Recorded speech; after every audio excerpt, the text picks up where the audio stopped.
Hello दोस्तों, मैं आकाश गर्ग। आज इस वीडियो में आप सभी को LIC के एक नए इंश्योरेंस प्लान बीमा ज्योति प्लान के बारे में बताने वाला हूं, जिसका प्लान नंबर है 860। तो LIC की तरफ से ये प्लान लॉन्च होने वाला है 22 फरवरी 2021 को। अभी तक LIC ने इस प्लान को लॉन्च नहीं किया है, तो यहाँ प्लान को ले सकते हैं और उसके बाद एक एग्जाम्पल लेके इस पूरे इंश्योरेंस प्लान को भी हम समझेंगे।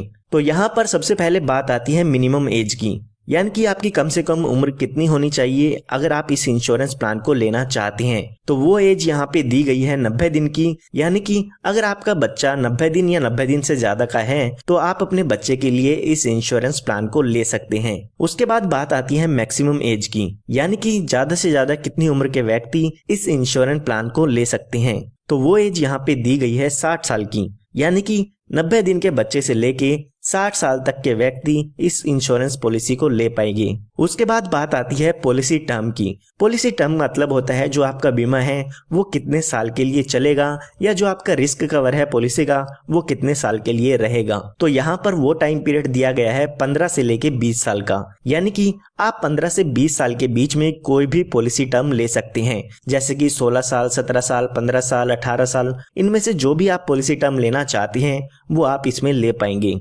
उसके बाद हम बात करते हैं प्रीमियम पेइंग टर्म की, यानी कि इसमें आपको कितने साल पॉलिसी के प्रीमियम की पेमेंट करनी होगी। तो जैसे कि मैंने आपको बताया है, ये एक लिमिटेड प्रीमियम पेमेंट प्लान है, यानी कि इसमें आपको कुछ कम साल प्रीमियम की पेमेंट करनी होगी। तो अगर यहाँ पे आप 20 साल के लिए पॉलिसी लेते हैं तो आपको उसमें 15 साल सिर्फ प्रीमियम की पेमेंट करनी होगी, यानी कि जो भी आप पॉलिसी टर्म लेते हैं उससे 5 साल कम आपको प्रीमियम की पेमेंट करनी होगी। अगर आप 15 साल के लिए पॉलिसी टर्म लेते हैं तो उसमें आपको सिर्फ और सिर्फ 10 साल प्रीमियम की पेमेंट करनी होगी। उसके बाद बात आती है मिनिमम सम एश्योर्ड की, यानी कि कम से कम बीमा आप इसमें कितने रुपए का ले सकते हैं। तो वो अमाउंट यहाँ पर दिया गया है 1 लाख रुपए का। 1 लाख रुपए का मतलब ये नहीं है कि आपको 1 लाख रुपए इसमें जमा करनी होगी। 1 लाख रुपए का मतलब ये है कि इतना आपका इसमें बीमा रहता है। उसके बाद बात आती है मैक्सिमम सम एश्योर्ड की, यानी कि ज्यादा से ज्यादा रिस्क कवर आप इसमें कितना ले सकते हैं। तो उसकी यहाँ पर कोई भी लिमिट नहीं है, ये आपकी इनकम पे डिपेंड करता है कि आप ज्यादा से ज्यादा इंश्योरेंस इसमें कितना ले सकते हैं। तो उसके बाद यहाँ पर बात आती है मिनिमम मैच्योरिटी एज की, यानी कि जब आपकी पॉलिसी की मैच्योरिटी होगी तो उस समय आपकी उम्र कम से कम कितनी होनी चाहिए। तो वो एज यहाँ पे दी गई है 18 साल की, यानी कि अगर आपकी जो उम्र है और जो आप पॉलिसी टर्म लेना चाहते हैं उन दोनों को ऐड कर दें तो वो कम से कम 18 साल की होनी चाहिए। उसके बाद यहाँ पर बात आती है मैक्सिमम मैच्योरिटी एज की, तो वो यहाँ पर दी गई है 75 साल की, यानी कि ज्यादा से ज्यादा जो आपकी उम्र है मैच्योरिटी के समय वो 75 साल की होनी चाहिए। 18 साल से लेके 75 साल की एज के बीच आपकी जो पॉलिसी है उसकी मैच्योरिटी होनी चाहिए। अगर आप अपनी एज और पॉलिसी टर्म को जोड़ देते हैं तो आप अपनी मैच्योरिटी एज जान सकते हैं। एग्जाम्पल के लिए समझते हैं कि मान लेते हैं आपकी जो एज है वो 58 साल की है और आप अपनी पॉलिसी 20 साल के लिए लेना चाहते हैं। तो अगर हम इन दोनों का टोटल करते हैं तो वो हो जाती है 78 ईयर्स की। तो यहाँ पर आप इस पॉलिसी को नहीं ले पाएंगे, क्योंकि जो मैक्सिमम मैच्योरिटी एज दी गई है वो 75 साल की दी गई है। तो यहाँ पर अगर एक 58 साल का व्यक्ति इस पॉलिसी को लेना चाहता है तो यहाँ पर वो ज्यादा से ज्यादा 17 साल के लिए पॉलिसी टर्म ले सकते हैं, ताकि जो उस पॉलिसी की मैच्योरिटी है वो 75 साल की एज में हो सके। तो आइए अब एक एग्जांपल लेके समझते हैं इस इंश्योरेंस प्लान के बारे में। तो एग्जांपल समझने के लिए मान लेते हैं कोई व्यक्ति है जिसकी उम्र 20 साल की है और वो इस इंश्योरेंस प्लान को लेना चाहते हैं, और हम यहाँ पर मान लेते हैं कि जो पॉलिसी टर्म है वो यहाँ पर उनकी 20 साल की वो लेना चाहते हैं, जिसमें उसको सिर्फ और सिर्फ 15 साल के प्रीमियम की पेमेंट करनी होगी, यानी कि यहाँ पर 5 साल के लिए प्रीमियम की छूट इनको मिल जाएगी। उसके बाद अगर हम सम एश्योर्ड की बात करें तो मान लेते हैं कि 10 लाख रुपए का बीमा वो इसमें लेना चाहते हैं। तो यहाँ पर अगर हम इसके प्रीमियम की कैलकुलेशन देखते हैं तो यहाँ पर इनको हर साल लगभग 81,880 रुपए की पेमेंट करनी होगी। यहाँ पर इस प्रीमियम को आप 1 साल में, 6 महीने, 3 महीने या हर महीने दे सकते हैं। अभी के लिए जो इसका ईयरली प्रीमियम होगा वो होगा लगभग 81,880 रुपए। तो ये जो प्रीमियम है उसको हर साल यहाँ पर पे करना होगा। आने वाले 15 सालों के लिए इस व्यक्ति को पॉलिसी के प्रीमियम की पेमेंट करनी होगी, क्योंकि जो हमारा प्रीमियम पेमेंट टाइम पीरियड है वो 15 साल का है। जब ये 15 साल पूरे हो जाएंगे तो इस व्यक्ति को 5 साल के लिए वेट करना होगा। यहाँ पर 5 साल के लिए कोई भी पेमेंट इस व्यक्ति को नहीं करनी है। उसके बाद जब यहाँ पर 20 साल पूरे हो जाते हैं तो उस समय इस पॉलिसी की मैच्योरिटी हो जाती है। यानी कि जो आपकी पॉलिसी है वो यहाँ पर खत्म हो जाती है। और जब ये पॉलिसी खत्म हो जाएगी तो उस समय मैच्योरिटी का अमाउंट मिलता है। तो यहाँ पर जब भी ये पॉलिसी की मैच्योरिटी होती है तो उस समय जो भी आपका सम एश्योर्ड है वो मिलता है और साथ ही साथ गारंटीड एडिशन मिलता है। तो अगर हम अपनी पॉलिसी का सम एश्योर्ड देखते हैं तो वो यहाँ पर 10 लाख रुपए का है। इसी के साथ साथ आइए अब बात करते हैं गारंटीड एडिशन की। तो LIC यहाँ पर कहती है कि अगर आप 1000 रुपए का सम एश्योर्ड लेते हैं तो उसमें हम 50 रुपए का गारंटीड एडिशन आपको देते हैं, जो कि हर साल आपकी पॉलिसी में ऐड कर दिया जाएगा। तो यहाँ पर अगर हम 1 लाख रुपए के सम एश्योर्ड पे बात करें तो लगभग 5000 रुपए का गारंटीड एडिशन होगा। और अगर हम 10 लाख रुपए के सम एश्योर्ड की बात करें तो हर साल 50,000 रुपए का गारंटीड एडिशन आपकी पॉलिसी में होगा। तो इसी तरह से अगर एक साल में 50,000 रुपए का गारंटीड एडिशन होगा और जो हमारी पॉलिसी टर्म है वो 20 साल की है, तो इन 20 सालों के दौरान टोटल जो आपका गारंटीड एडिशन होगा वो 10 लाख रुपए का हो जाएगा। क्योंकि आपको हर साल 50,000 रुपए मिलते हैं गारंटीड एडिशन के, तो आने वाले 20 सालों में ये टोटल अमाउंट 10 लाख रुपए का हो जाएगा। तो हमने देखा 10 लाख रुपए का जो हमारा पॉलिसी का सम एश्योर्ड है और 10 लाख रुपए का जो हमारा गारंटीड एडिशन है, तो ये टोटल अमाउंट आपको मैच्योरिटी पर लगभग 20 लाख रुपए का मिल जाता है। यह हमने बात तब की है जब पॉलिसी होल्डर के साथ कोई भी दुर्घटना नहीं होती है और जो पॉलिसी है वो चलती रहती है।